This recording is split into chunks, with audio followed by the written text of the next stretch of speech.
Halo, assalamualaikum dulur, semoga sehat selalu ya. Sekarang saya akan melanjutkan kisah Jang-uk yang teringat kembali dengan Naksu. Dan inilah Alchemist of Souls.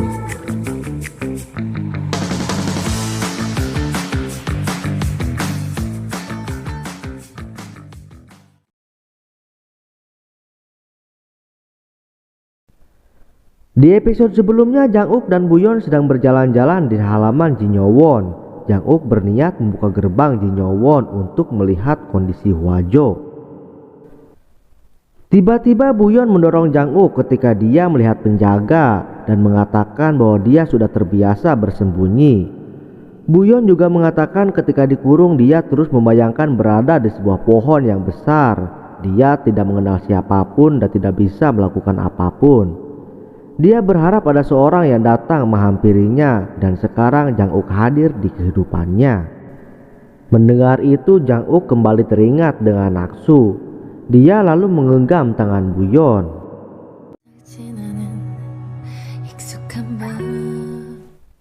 Tiba-tiba Jang-uk melihat ada penyusup, dan Buyon seperti mengenali energi penyusup itu. Ternyata penyusup itu adalah Soyul. Dia lalu mengatakan bahwa maksud dari kedatangannya adalah untuk mencari Soi. Di sisi lain, Puan Jin sedang menyiksa Soi. Dia mengatakan ada cara untuk mengeluarkan cacing tersebut, asalkan dia mengatakan ada di tubuh siapa cacing itu sekarang. Soi menjawab cacing itu ada di tubuh Jinmu, bukan di tubuh Pak Jin, bukan di tubuh Baginda Raja.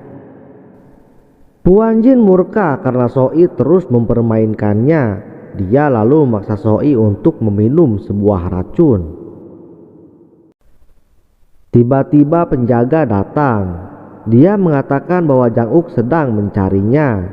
Karena takut rahasianya terbongkar, Puan Jin menunda meminumkan racun kepada Soi dan segera menemui Jang-uk. Jang-uk lalu berterus terang bahwa dia berencana memasuki gerbang Jinyowon dengan sembunyi-sembunyi, tapi hal itu tidak benar. Dia lalu memutuskan untuk minta izin terlebih dahulu.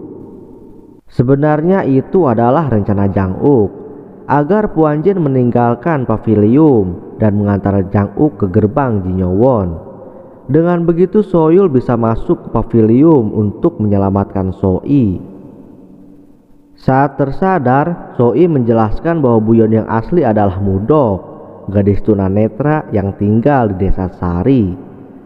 Jiwa Naksu lalu memasuki tubuh Mudok, dan saat Mudok tenggelam, Puan Jin menyelamatkannya.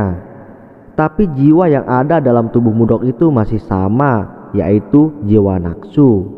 Dan tubuhnya pun perlahan membentuk seperti jiwa aslinya, tubuh Buyon, wujud Naksu, dan jiwa Naksu.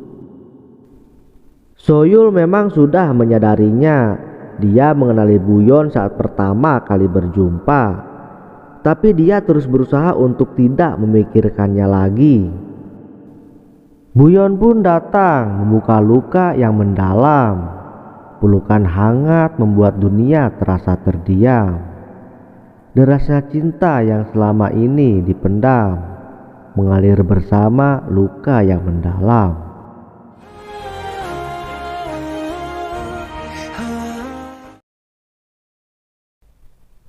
Soyul lalu mendatangi Jang-uk. Jang-uk bertanya mengapa dia menyelamatkan Soi. Soyul pun menjawab Soi pernah menyelamatkan hidupnya dan sekarang dia ingin membalas kebaikannya. Dia juga berkata ada hal yang harus dilakukannya sekarang dan itu menjadi tanggung jawabnya. Soyul berkata seperti itu karena sekarang dia mengetahui lebih dulu jika Buyon adalah Naksu. Dan Soyul akan mencoba menanggung kewajiban itu seperti Jang-uk dahulu. Kondisi Soyul sekarang sudah sangat kritis. Cacing darah terus menggerogotinya dan mimpi buruk tentang Naksu selalu menghantuinya. Scene berpindah ke Songrim. Para penyihir telah menemukan banyak tembikar Hwajo. Pak Jin lalu memerintahkan Pak Danggu untuk memeriksa pengiriman yang berasal dari gunung berapi daerah selatan, karena kemungkinan tembikar itu berasal dari sana. Yun-Oh yang mengetahui Songrim sedang memperketat penjagaannya pun tak mau mengambil resiko.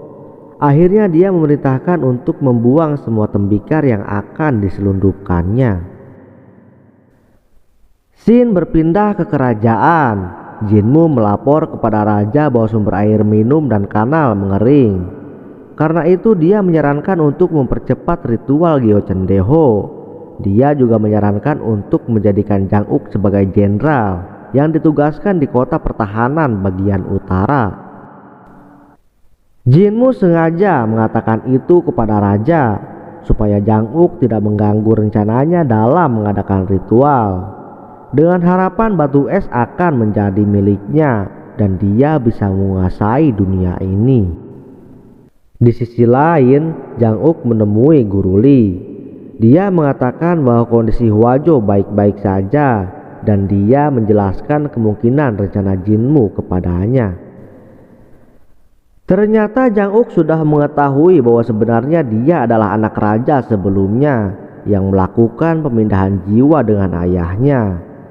Dan saat kelahirannya muncullah bintang kerajaan yang akan bersinar dalam kegelapan. Kemunculan bintang itu diketahui oleh ayahnya Naksu dan dia mati sebagai pemindah jiwa di tangan ayahnya Jang Uk agar tidak ada orang yang mengetahui bahwa putranya adalah anak dari seorang raja dengan bintang kerajaan. Sementara Buyon sedang sibuk membantu Songrim mencari tembikar Hwajo. Dengan kekuatannya, Buyon dapat dengan mudah menemukan tembikar tersebut. Saat Buyon melewati jembatan, dia teringat sesuatu. Dia ingat bahwa dia pernah bergantung di jembatan itu dan mengatakan bahwa tidak bertenaga. Dia lalu berpikir apakah sebelumnya dia sangat kuat? Kita tahu di season pertama Naksu yang baru saja memasuki tubuh Mudok pernah bergantung di jembatan itu dan dia mengatakan kekuatannya menghilang karena tubuh Mudok sangatlah lemah. Seiring dengan berjalannya waktu, kekuatan dan ingatan Buyon pun berkembang. Scene berpindah ke Jojingjak. Terlihat pangeran yang akan menemui Jang Uk.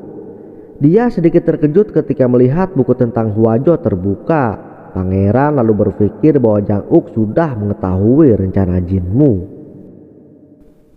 Jang Uk pun datang. Pangeran lalu berkata raja akan memberikan hadiah yang besar kali ini karena dirinya akan diangkat menjadi jenderal di perbatasan utara. Pangeran lalu berkata jika kau tidak menginginkannya maka jangan pergi. Dia juga berharap bahwa Jang Uk akan menyelamatkan dunia ini dari kekeringan. Pangeran menurunkan egonya dan berharap kepada Jang Uk karena dia sudah muak dengan kejahatan Jinmu. Scene berpindah ke Songrim. Guru Li mendatangi Pak Jin dan menanyakan keadaan Buyon. Di sini Guru Li mengatakan hal yang membingungkan, yaitu jika kekuatan Jin Buyon kembali, maka jiwa Naksu akan ditendang dari tubuh itu. Oke gini lur, tubuh itu memang milik Buyon dan sekarang Naksu yang menempati tubuh tersebut. Bukankah jiwa Buyon sudah menghilang saat Guru Li menyelamatkan Mudok? Apakah jika kekuatan Buyon kembali, jiwa Buyon juga ikut kembali? Lalu bagaimana nasib jiwa Naksu? Yang tahu komen di bawah ya. Di sisi lain Jang Uk dan Buyon terlihat meninggalkan Songrim. Jang Uk lalu menceritakan tentang gurunya yang selalu menempatkannya dalam bahaya dengan tujuan agar dia menjadi lebih kuat. Tiba-tiba Buyon mengatakan lebih baik mati saja jika tidak melakukan apapun. Lagi-lagi Jang Uk teringat dengan ucapan Mudok karena itu adalah kata-kata yang sering diucapkannya. Tapi kali ini Jang Uk sudah mulai menerimanya. Dia akan melepaskan masa lalunya dan membuka lembaran baru bersama Buyon. Sementara itu Jinmu terlihat sangat kesal karena Yun-Oh malah membuang semua tembikar yang akan dikirim ke Songrim.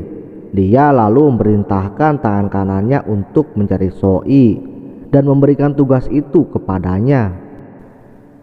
Penyihir itu mengatakan bahwa Soi sudah lama tidak terlihat. Jinmu lalu merintahkan untuk menunggunya. Karena selama cacing itu masih ada di tubuhnya, Soi tidak akan kemana-mana. Shin berpindah kepada Soyul. Terlihat dia sedang mempersiapkan sebuah surat yang disegel dengan energi air.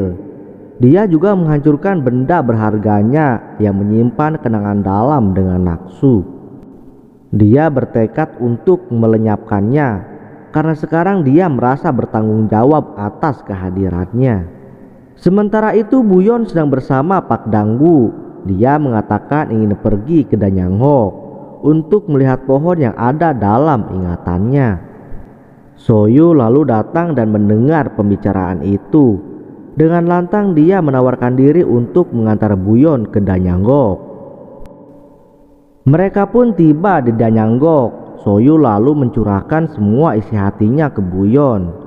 Dia memegang tangan dan memeluknya sangat erat, tapi tiba-tiba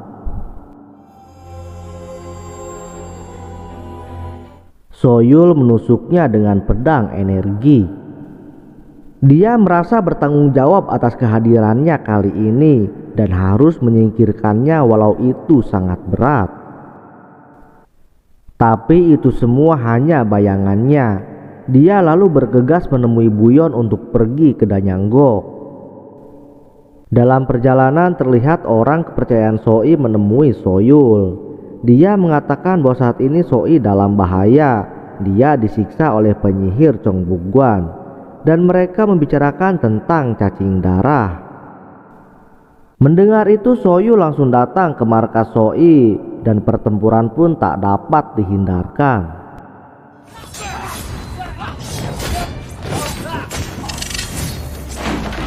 Cacing darah menghambat pusaran energi Soyul. Dia sangat kesakitan jika menggunakan energi yang besar. Dan itu disadari oleh penyihir Chong Bugwan. Dia mengetahui bahwa cacing itu ada pada tubuh Soyul. Di sisi lain Buyon mendatangi Jang Uk. Dia menceritakan kondisi Soyul kepadanya.